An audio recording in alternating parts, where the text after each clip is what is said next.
So most welcome all of you. Good evening चलिए अब आ जाइए अपने क्लासेस में, क्योंकि आपकी घड़ी के बज चुके हैं गाइस 5। तो फटाफट से आप नाउ लाइव सेशन से जुड़ जाएंगे, क्योंकि 3:30 PM पे आपके हिंदी के क्लासेस चल चुके हैं। नाउ आपके घड़ी के बज चुके हैं 5। जितने भी गाइस जुड़े हुए हैं वेल डन। चलिए स्टार्ट किया जाता है आपका नाउ 14 सेशन यहाँ पे स्टार्ट होगा। कमान गाइस फटाफट से आप लोग लाइव सेशन से सभी स्टूडेंट्स जुड़ जाएंगे, जिससे कि अपना स्टार्ट सेशंस किया जाए। और रही बात अगर बताई जाएगी जितने भी गाइज जुड़ चुके हैं well done. Good evening all of you. चलिए गाइज, तो 14 जो गाइज होता है इसका सबसे पहले इसमें बात किया जाएगा कि कितने गाइज 13 में जो 2 होमवर्क मिला था, कितने गाइज होमवर्क किए हैं। सो होमवर्क के नेम में आते हैं रूपम, निकिता, आकांक्षा, आदर्श, प्रदीप, सैनी। 6 स्टूडेंट्स ने होमवर्क कंप्लीट किया है। Well done, very good guys. Rupam, Nikita, Akanksha, Adarsh, Pradeep, Saini, इन्होंने होमवर्क को जस्ट कंप्लीट किया है। बहुत बढ़िया, वेरी गुड। चलिए देखते हैं कि अब मतलब कि कितने गाइज हैं कि नाउ 14 में आंसर करते हैं। सो बताया जाएगा। और एक हाँ, वैशाली जी भी की थी होमवर्क, वो एट फर्स्ट ही वैशाली जी ही दी थी, लेकिन उन्होंने टेलीग्राम पे रिप्लाई किया था। सो हम बताए हैं कि मेन कमेंट बॉक्स सिर्फ आपका माना जाएगा, टेलीग्राम पे भी स्टूडेंट्स करने वाले नहीं, उनकी टॉप लिस्ट में नाम बनेगी। बहरहाल आज बता दे रहे हैं, सिर्फ अकेले वैशाली जी ही वहाँ पे थी। सो आपका 24 जो क्वेश्चन गाइज होता है, 24 का है क्या, कोंकण रेल मार्ग की कुल कितनी दूरी है। ये क्वेश्चन पूछा गया था 730, 670, 760 या फिर 720 किलोमीटर। सो समय के एम है, देखते हैं कितने गाइज अब की बार मतलब कि ये सेशंस बता लेते हैं। सेशंस का करेक्ट आंसर क्या होगा, चलिए बताइए फटाफट से। लाइव क्लासेस आपका स्टार्ट है गाइज। सो जितने भी गाइज ऑप्शन नंबर बी किए हैं वो सभी सही हो जाएंगे। ऑलरेडी 1 स्टूडेंट्स का इसमें जो जिन्होंने होमवर्क किया था गलत था, किसका था, बहरहाल कोई बात नहीं, प्रैक्टिस तो की है उन्होंने, किए तो कम से कम। तो 760 किलोमीटर जो होगी इसका करेक्ट आंसर होगा। नाउ गाइज ये जो 25 आपका दिया गया था, सो 25 क्या होता है, 25 भी जस्ट होगा कि अखिल भारतीय अस्पृश्यता संघ की स्थापना किसने की थी। वेरी इंपॉर्टेंट क्वेश्चन आपके लिए।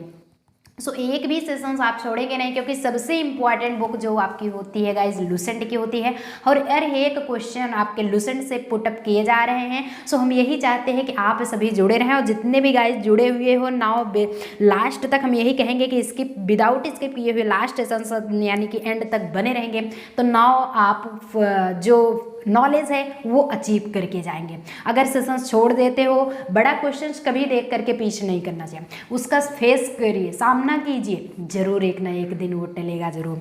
सो होता क्या है, BR अम्बेडकर, हृदयनाथ कंजूरू, NM जोशी या फिर महात्मा गांधी, इसके करेक्ट आंसर क्या होंगे। So guys option number D is the correct answer, Mahatma Gandhi ji हो जाएंगे। और जब भी आपको होमवर्क दिया जाता है हम भी ये भी देते हैं, कुछ गाइज हैं कि लाइव चैट करके मतलब जस्ट तुरंत बता देते हैं, लेकिन आपको यहाँ पे बहुत बढ़िया अच्छी बात है जितने भी गाइज कर रहे हो, लेकिन कम से कम उतना ही थोड़ा सा कष्ट कर दिया करिए मेन कमेंट बॉक्स में भी, जिससे कि आपकी भी लिस्ट बन जाए और हम भी कम से कम देख लें कि नहीं इतने स्टूडेंट्स जुड़े हो।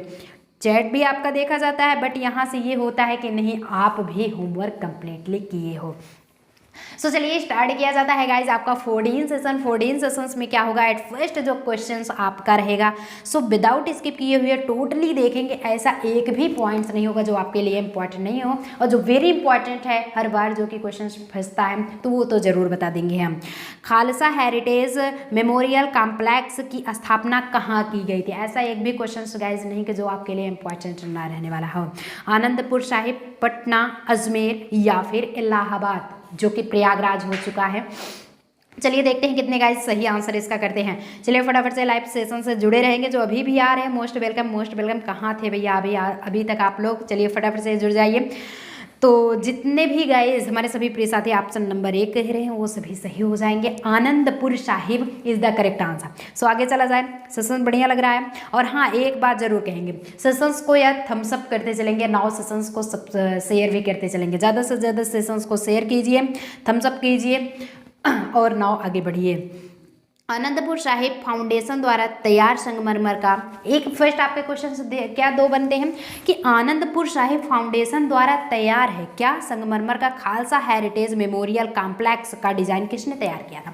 कहने का मतलब है गाइज कि अगर पूछ ले खालसा हेरिटेज मेमोरियल कॉम्प्लेक्स के डिजाइन को किसने तैयार किया था, वो भी जो कि संगमरमर का है, तो आनंदपुर साहिब कौन थे, फाउंडेशन द्वारा, आनंदपुर साहिब फाउंडेशन द्वारा। और नाउ किसने तैयार किया था, शंकरदेव, पंज प्यारे, मोसे सैदी या फिर मजहर खान। चलिए देखते हैं कितने गाइज इसका सही जवाब देते हैं। कुछ गाइज हैं अभी भी सेशंस में नहीं जुड़े हुए हो, टेलीग्राम पे बैठे रहते हैं ऑनलाइन, लेकिन यहाँ पे सेशंस से जुड़ने से कतराते हैं। अच्छी बात है, मत पढ़िए। चलिए जिस दिन एग्जाम होगा उस दिन आप लोग जगेंगे, 10 दिन बाकी रह जाएगा, तब देखते हैं, पढ़ाई एकदम जोरों शोरों से स्टार्ट होती है। चलिए तो जितने भी साथी हो गया कम्प्लीटली। चलिए तो जितने भी ऑप्शन नंबर भी बता रहे हैं मोसे सैदी, वो सभी करेक्ट हो जाएंगे। अब ये स्टार्ट किया जाता है गाइज थर्ड पे। थर्ड क्वेश्चन आपका क्या होता है, थर्ड यहीं पे आप लोग देख लेंगे कि परमाणु ऊर्जा विभाग निम्नलिखित में से किसके प्रशासन के अधीन था। परमाणु ऊर्जा जो विभाग था, निम्नलिखित जो चारों ऑप्शंस दिए गए हैं, किसके प्रशासन के अधीन था। प्रधानमंत्री कार्यालय, मंत्रिमंडल सचिवालय, विद्युत मंत्रालय या फिर विज्ञान और प्रौद्योगिकी मंत्रालय। सो इसका करेक्ट जवाब क्या होगा। नाउ 5 सेकंड टाइम मिल रहा है। चलिए गाइस फटाफट से आंसर करते रहेंगे जितने भी साथी, जी बिल्कुल करते रहेंगे। सो जितने भी साथी ऑप्शन नंबर ए बता रहे हैं सभी करेक्ट हो जाएंगे। ए ऑप्शन बताने वाले सभी करेक्ट हो जी आप लोग, जी बिल्कुल। और जिन स्टूडेंट्स का करेक्ट आंसर नहीं हो रहा है, डोंट अफ्रेड, आप कोशिश तो कीजिए, जीत आपकी ज़रूर होगी। अब यहीं पे गाइस फोर्थ आपका क्वेश्चन क्या होता है, फोर्थ चलिए देख लेते हैं कि फोर्थ दिया गया है कि बाबा नागार्जुन द्वारा रचित कौन सी पुस्तक नहीं है। बाबा नागार्जुन क्यों कहे थे, क्योंकि नागार्जुन जो थे बहुत ही ज़्यादा घुमक्कड़ प्रवृत्ति के थे, बहुत ही ज़्यादा घूमते थे। पारो, बाबा बटसेरनाथ, मैला आंचल या फिर रतिनाथ की चाची। क्या है कि ऐसी कौन सी पुस्तक है जो कि बाबा नागार्जुन द्वारा नहीं लिखा है। चौथा क्वेश्चन स्टार्ट है। चलिएगा इस फटाफट से आंसर करते रहेंगे विदाउट स्किप किए हुए। मैला आंचल इनके द्वारा नहीं लिखा गया। So as a your homework होता है मैला आंचल किसके द्वारा लिखा गया है। चलिए guys as a homework next day put up किया जाएगा मैला आंचल किसके द्वारा लिखा गया है। सो फोर्थ हो गया। अब नाउ 5 स्टार्ट होता है जो कि वेरी इंपॉर्टेंट है, क्योंकि डच ईस्ट इंडीज़ का वर्तमान नाम क्या है। वेरी इंपॉर्टेंट, नाम चेंज कर दिया गया है। डच ईस्ट इंडीज का प्रेजेंट टाइम में क्या है, कंबोडिया, इंडोनेशिया, मलेशिया या फिर म्यांमार। चलिए गाइज देखते हैं 5 क्वेश्चन का कितने गाइज आए कि आंसर सही कर लेते हैं। चलिए अच्छी बात है, आंसर करते रहिए। सो जितने भी साथी इंडोनेशिया बता रहे हैं वो सभी सही हो जाएंगे। सेशंस को या थम्स अप भी करते चलेंगे, 9 सेशंस को ज़्यादा से ज़्यादा शेयर भी करते चलेंगे, जिससे और भी फ्री ऑफ कोर्सेज वीडियो ये सभी देख से, जिससे और भी स्टूडेंट्स जुड़ करके 9 ये सेशंस को देख सकें।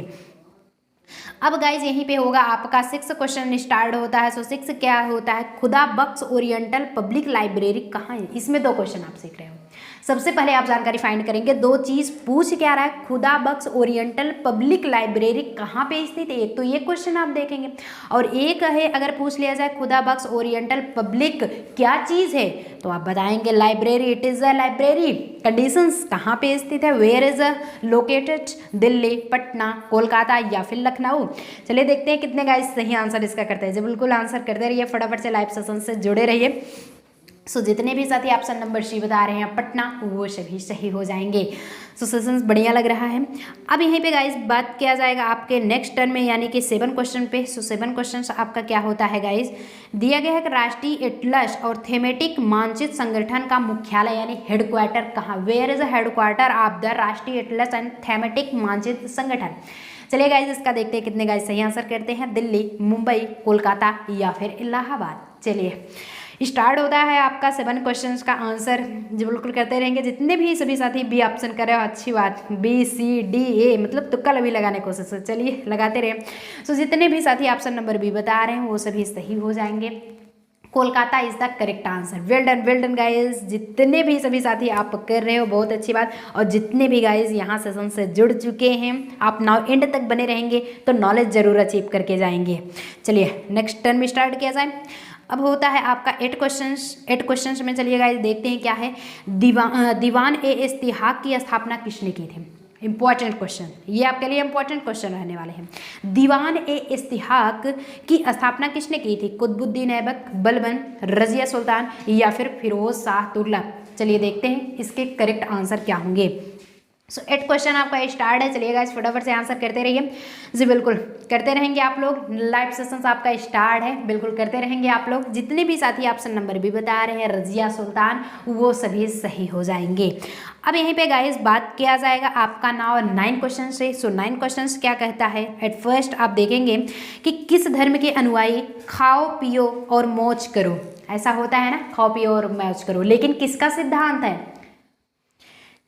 किस विश्वास यानी कि किस सिद्धांत में विश्वास करते थे? बौद्ध धर्म में, जैन, वाम या फिर इस्लाम धर्म। इसका करेक्ट जवाब क्या होगा? चलिए गाइस 9 क्वेश्चन का आंसर करते रहेंगे आप लोग। सो जितने भी साथी ऑप्शन नंबर सी बता रहे हैं वाम मार्ग, वो सभी सही हो जाएंगे। आपको यहाँ पे बौद्ध, जैन, इस्लाम सब कुछ धर्म पता है, टोटली सब कुछ रिलीजन पता है, लेकिन आ जाए वाम धर्म क्या होता है, तो इस धर्म के जो जितने भी अनुयायी होते हैं खाओ पियो और मौज करो के सिद्धांत में विश्वास रखते हैं। सिर्फ तो यही कंडीशंस रखते हैं, समझ पा रहे हो आप लोग। अब यहीं पे नेक्स्ट आता है आपका जो कि Tata iron and steel company. Her bar question पूछा जाता है, जरूर ये क्वेश्चन ऐसे जरूर पुटअप होते हैं कि Tata iron and steel company की स्थापना कब हुई थी। सत्र तो जरूर पूछे जाते हैं आपका 1873, 1907, 1918 या फिर 1921। चलिए गाइस 10 आपका क्वेश्चन स्टार्ट है। देखते हैं कितने गाइस इसका सही जवाब देते हैं। 10 आपका स्टार्ट है सेशन 10 में, यानी कि क्वेश्चन 10 का जो सही जवाब क्या होगा गाइस? चलिए अच्छी बात है। सो ऑप्शन नंबर भी सभी साथी सही हो जाएंगे। जितने भी साथी 1907 कह रहे हैं, बता रहे हैं, वो सभी साथी सही हो जाएंगे। अब यहीं पे गाइस होता क्या है, जरा थोड़ा सा क्वेश्चन है कि तोता ए हिंद के उपनाम से जाने जाते हैं। कहने का मतलब है तोता ए हिंद के उपनाम से कौन जाने जाते हैं? इनका सरनेम है, उपनाम है क्या? तोता ए हिंद। किसका है? अमीर खुसरो, जियाउद्दीन बैरनी, मिर्जा गालिब या फिर इब्न बतूता। क्या होगा इसका करेक्ट आंसर? जी बिल्कुल आंसर करते रहिए। चलिए फटाफट से लाइव सेशंस आपका स्टार्ट है। अब विदाउट स्किप किए हुए बताते रहेंगे आप लोग। सो जितने भी साथी ऑप्शन नंबर ए बता रहे हैं, वो सभी प्रिय साथी सही हो जाएंगे। अमीर खुसरो का ही उपनाम क्या है? तोता ए हिंद। ध्यान दीजिएगा, अमीर खुसरो तोता ए हिंद के नाम से भी प्रसिद्ध हैं। सो हर बार टेलीग्राम पे आपको गाइज नहीं इन्फॉर्मेशन दिया जाएगा कि हर बार बुलाया जाता है टेलीग्राम पे आ जाइए, 2 मिनट जोड़ते हो, 4 मिनट जोड़ते हो, आप बैकअप कर जाते हैं। स्किप करने से देखिए गाइज आपको कुछ नहीं आएगा। सो विदाउट स्किप किए सेशंस को एंड तक देखते रहेंगे। जितने भी गाइज देख रहे हो वेल डन, आप लोग जानकारी जरूर अचीव कर पाएंगे। अब यहीं पे गाइज जब ये टोटली हो जाता है, नाउ 12 होता है, जो कि ऑलरेडी सबको पता है। वेदों की ओर लौटो का नारा किसने दिया था? ये कंडीशंस, ब्रह्म समाज, प्रार्थना, आर्य या फिर देव समाज। यानी कि वेदों की ओर लौटो, सबसे पहले आपको कंडीशंस ये पता होना चाहिए, वेदों की ओर लौटो का नारा किसने दिया था, यहाँ पे ये एक चीज, और किस सन में दिया गया है ये चीज, दूसरा, और किस समाज से रिलेटेड है। हर एक ही क्वेश्चन में 3 क्वेश्चन जानकारी फाइंड करोगे, ये जान लीजिएगा। अरे भाई ये मत समझिए कि तीसरा ऑप्शन सही है, मतलब कि 3 क्वेश्चन, इस क्वेश्चन में 3 आंसर देख रहे हो। चलिए 12 का देखते हैं कितने गाइस सही आंसर करते हैं। सो आर्य समाज से रिलेटेड है, और आर्य समाज कौन? दयानंद सरस्वती जी किए थे। दयानंद सरस्वती जी 1875 ईस्वी में, 1875 में दयानंद सरस्वती जी ने वेदों की ओर लौटो का नारा लगाया था, जो कि वो किससे रिलेटेड रखते हैं दयानंद सरस्वती जी? आर्य समाज से। कंडीशंस कंफर्म हुआ, कोई दिक्कत? चलिए अब ये हो जाता है आपका, जो कि बहुत ही इंपॉर्टेंट, हर बार समाज से अगर ये बात किया जाए कि मतलब समाज जो होता है, ये सारे समाज से क्वेश्चंस हर बार पुटअप होता है। सो टोटली समाज का कंडीशंस अपना के रखो भैया, समाज में रहो, समाज के क्वेश्चंस को जरूर पढ़ के रखिए। अब यहीं पे होता है 13 क्वेश्चंस गाइज की कुचिपुड़ी नृत्य कला शैली किस राज्य से संबंधित मानी जाती है, और कौन सा नृत्य किस शैली से संबंधित है, और कहाँ का वो नृत्य है, प्रसिद्ध नृत्य, ये सब ऑलरेडी आपको पता होना चाहिए। डांडिया कहाँ का है, गरबा कहाँ से, जैसे जिस तरह से गरबा गुजरात में होता है सबसे प्रसिद्ध, वैसे कथकली कहाँ है, मतलब हर चीज़ आपको कंफर्म होना चाहिए, हर चीज़ कंफर्म होना चाहिए। और जस्ट आप पढ़ते भी रहेंगे इसी सेशंस में, जीके जीएस की सेशंस में बीच बीच में आपको नया अपडेट्स भी बताया जाएगा। सो जीके जीएस में आपको बताया है ना, राज्य एवं राजधानी। सो अगले टर्म में वो भी कंफर्म कराया जाएगा। अब क्या है, कुचिपुड़ी नृत्य कला शैली किस राज्य से संबंधित मानी जाती है? ऑप्शंस क्या है गाइस, उड़ीसा, आंध्र प्रदेश, केरल या फिर तमिलनाडु। स्टार्ट है गाइस, चलिए देखते हैं कितने गाइस सही आंसर करते हैं। जो बिल्कुल आंसर करते रहिए। सो जितने भी साथी ऑप्शन नंबर सी बता रहे हैं वो सभी सही हो जाएंगे कि Andhra Pradesh is the correct answer. इसका जो करेक्ट आंसर होगा आंध्र प्रदेश होगा। चलिए गाइस 14 स्टार्ट होता है कि यामिनी कृष्णमूर्ति का संबंध किस शास्त्रीय नृत्य कला से है? भरतनाट्यम, ओडिसी, कथकली या फिर कथक। इसका करेक्ट आंसर गाइस क्या होगा? 14। जी बिल्कुल आंसर करते रहिए, फटाफट से लाइव चैट करते रहिए। जितने भी साथी आप जुड़े हुए कुछ गाइस हैं स्किप भी कर गए हैं, सो स्किप करते रहिए। चलिए अच्छी बात है, पढ़ेंगे नहीं तो आएगा कैसे। सो जितने भी साथी ऑप्शन नंबर ए बता रहे हो भरतनाट्यम, वो सभी सही हो जाएंगे। कुछ गाइस तो अभी भी आ रहे हैं, most welcome all of you. चलिए आ जाइए, सेशन से जुड़ जाइए। तो यामिनी कृष्णमूर्ति का संबंध किस शास्त्रीय नृत्य से संबंधित होता है? भरतनाट्यम से। ऑलरेडी ये कंडीशंस कंफर्म हुआ। अब यहीं पे बात किया जाएगा नेक्स्ट टर्म में, जो कि 15 है। 15 आपका रंगोली भारत के किस क्षेत्र की प्रमुख लोक कला है? रंगोली आप लोग कब बनाते हैं? होली पे बनाया जाता है ना, क्यों? तो होली पे, दिवाली पे, ऐसा कुछ रंगोली तो दिवाली पे ही अक्सर बनाते हैं। गुजरात, राजस्थान, महाराष्ट्र या फिर छत्तीसगढ़ किस क्षेत्र की प्रमुख लोक नृत्य है? भारत में ही है लेकिन किस क्षेत्र की प्रमुख लोक नृत्य है? गुजरात, राजस्थान, महाराष्ट्र या फिर छत्तीसगढ़। चलिए देखते हैं कितने गाइस सही आंसर इसका देते हैं। जी बिल्कुल देते रहेंगे आंसर। जितने भी साथी महाराष्ट्र बता रहे हैं वो सभी सही हो जाएंगे। महाराष्ट्र वाले साथी सभी सही होंगे। रंगोली भारत के महाराष्ट्र क्षेत्र में सबसे प्रसिद्ध मानी जाती है। अब यहीं पे गाइस होता है इकेबाना किसका जापानी रूप है? इकेबाना, इकेबाना क्या है? किसका जापानी रूप है, यानी कि जापानी रूप है एक तरह से गाइस इकेबाना। आधुनिक चित्रकारी का, युद्ध कला का, कृष्ण का विधि का या फिर फूलों की सजावट का, यानी कि decorator of a flower.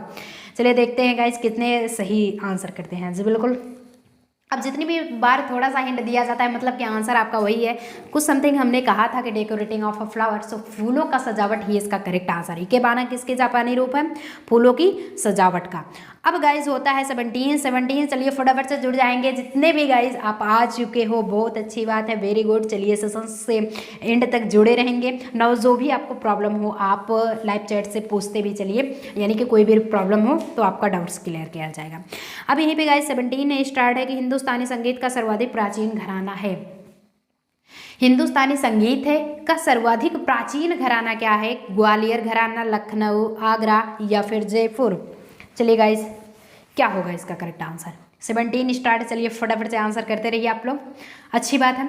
So option number A is the correct answer. जितने भी साथी ग्वालियर घराना बता रहे हैं वो सभी सही हो जाएंगे। ऑलरेडी हिंदुस्तानी जो संगीत होता है प्राचीन घराना उसका ग्वालियर घराना से ही रिलेटेड है। ये कंडीशन नाउ समझ में आ गया। अब यहीं पे नेक्स्ट यानी कि एडीन जो होता है गाइस के प्राचीनतम हिंदुस्तानी गायन शैली है, सबसे प्राचीनतम ओल्डेस्ट है हिंदुस्तानी गायन शैली क्या है? गजल, ठुमरी, ध्रुपद या फिर नन ऑफ दीज, इनमें से कोई नहीं। चलिए गाइस एडीन स्टार्ट है, एडीन का आप लोग आंसर करेंगे, अच्छी बात है। सो ये क्या है? ऑप्शन नंबर बी करने वाले जी बिल्कुल। ऑप्शन बी किसने किसने किया है? जी बिल्कुल ऑप्शन बी करने वाले सभी साथी सही हो जाएंगे, क्योंकि ये क्या होता है? प्राचीनतम हिंदुस्तानी गायन शैली है ध्रुपद, और जो कि किस वेद से है? सामवेद, सामवेद से रिलेटेड। तो ध्रुपद किससे रिलेटेड है? सामवेद से। कंडीशन समझ में आ गया। तो वेद कितने होते हैं अगर यही बताया जाए कि वेद कितने होते हैं टोटली? वेद की संख्या 4 होती है। ऋग्वेद, सामवेद, अथर्ववेद, यजुर्वेद 4 होते हैं। सबसे प्राचीन ऋग्वेद, तो इतना जान गए, वेद 4 हुए, सबसे प्राचीन ऋग्वेद, और जो कि ऋग्वेद से मतलब कि और नेक्स्ट वाला टर्म स्टार्ट था। अब सबसे प्राचीन वाद्य यंत्र निम्नलिखित में से कौन सा है? आपको वाद्य यंत्र पता है, लेकिन सबसे प्राचीन कौन है? तबला, सितार, सरोद या फिर वीणा, क्या होगा? सब कुछ आप देखे भी हैं, सब कुछ बजाए भी होंगे। अपनी अपनी कला है, भगवान जिसको कला दे देता है, मतलब वो भी तो एक आर्ट से होता है जो मतलब वाद्य यंत्रक बनता है, वाद्य यंत्रक। चलिए 19 स्टार्ट है जी, बिल्कुल आंसर करते रहेंगे। बीड़ा, बीड़ा इज द करेक्ट आंसर। वीणा जो होगा वो करेक्ट आंसर होगा, क्योंकि सबसे ओल्डेस्ट वाद्य यंत्र पूछा जाए तो आपकी जानकारी के लिए बता दे रहे हैं यहाँ पे वीणा ही ध्यान दीजिएगा। बाकी ढोलक वोलक सब बाद में आता है, लेकिन सबसे पहले वीणा ही स्टार्ट था। भारत में चित्रकला किसके समय में प्रसिद्धि के शिखर पर पहुंचा था? ये क्वेश्चन गाइस पूछा जाता है कि भारत में जो चित्रकला था किसके समय में अकबर, शाहजहां, जहांगीर या फिर औरंगजेब। ये ऑप्शन है प्रसिद्धि के शिखर पे, यानी कि एकदम टॉप की श्रेणी में था। 20 स्टार्ट है। चलिए गाइस आंसर करते रहिए जी बिल्कुल। सो जितने भी साथी ऑप्शन नंबर बी बता रहे हैं जहांगीर, वो सभी करेक्ट आंसर हो जाएंगे। सो सेशंस को साथ साथ हम सब भी करते चलेंगे। नाउ न्यू अपडेट्स आपको मिलेगा तभी जब नोटिफिकेशन बेल पे आप प्रेस करेंगे ऑल पे, और साथ ही साथ चैनल को सब्सक्राइब कर लेंगे तभी के तभी। तो ये टोटली आपका कंडीशंस हो गया। और नाउ ये होता है 21। सो 21 स्टार्ट है। कल के सेशंस में गाइज पल्लवी जी कह रही थी मैम नेटवर्क इशू हो गया क्या। नहीं भैया, नेटवर्क इशू नहीं हुआ है। तो कल तो था आपका क्रिसमस डे, सो उसी के उपलक्ष्य में हमने आपको छुट्टी दी थी। सो आपका टोटली सेशन नहीं चला था बहरहाल, लेकिन अभी आप हिंदी की क्लासेस पढ़ चुके हैं और जीके पढ़ रहे हैं। Now maths and reasoning 7 PM पे आना है। जो भी नए गाइस जुड़ रहे हो 7 PM पे बिल्कुल आना है, आपको तैयार रहना है। 7 PM पे आपके चलाए जाएंगे मैथ्स एंड रीजनिंग की क्लासेस। सो हो जाता है कभी कभी नेटवर्क इशू हो जाता है, बट कल के उपलक्ष्य में था। सो बढ़िया से आप लोग अच्छे से बढ़िया खुशियाँ मनाइए, नया त्यौहार बढ़िया से मनाइए। क्रिश्चियन है बट त्यौहार तो फेस्टिवल है। बनी ठनी किस चित्र शैली से संबंधित होता है। बोधी शैली, किशनगढ़ शैली, चावंड शैली या फिर जयपुर शैली। क्या होगा 21 जी बिल्कुल 21 स्टार्ट है गाइस। चलिए देखते हैं कितने गाइस सही आंसर कर रहे हैं। अच्छी बात है, आंसर करते रहिए। Well done guys. So option number B is the correct answer, Kishangarh शैली। तो ठनी बनी किस चित्र शैली से संबंधित होता है। किशनगढ़ से शैली ठनी बनी होता है।